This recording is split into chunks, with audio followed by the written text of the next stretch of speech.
अच्छा सुन ले जहिया हमर माथा डोलतौ कहिया हम नहीं हमर पिसतल बोलतौ।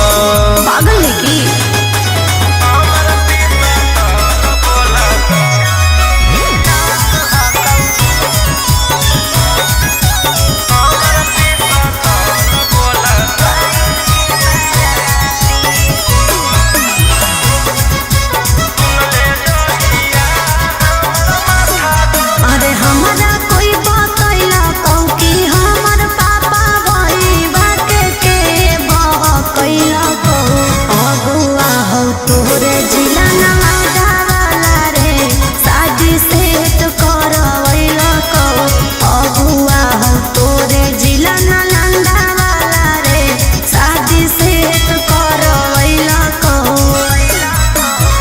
जान तोर मजबूर हको हम नहीं कसूर हको तोर दिल के हमर दिल से कनेक्शन खोला तो आगे सुन ले जहिया हमर माथा डोलतौ कहिया हम नहीं हमर पिसतल बोलतौ।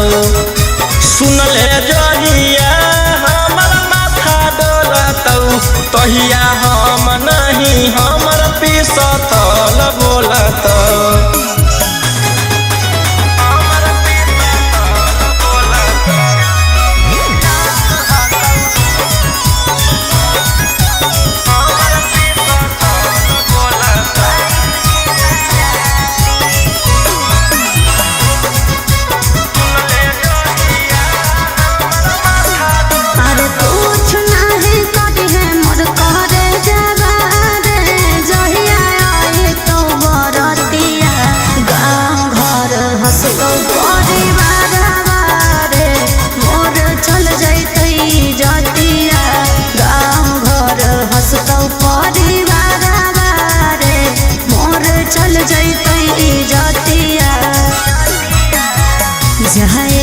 खुशी खुशी खैनी खूब चूसी चूसी पियावाया बरोही रोशन लोला तो आगे सुन ले जहिया हमर माथा डोलतौ कहिया हम नहीं हमर पिसतल बोलतौ।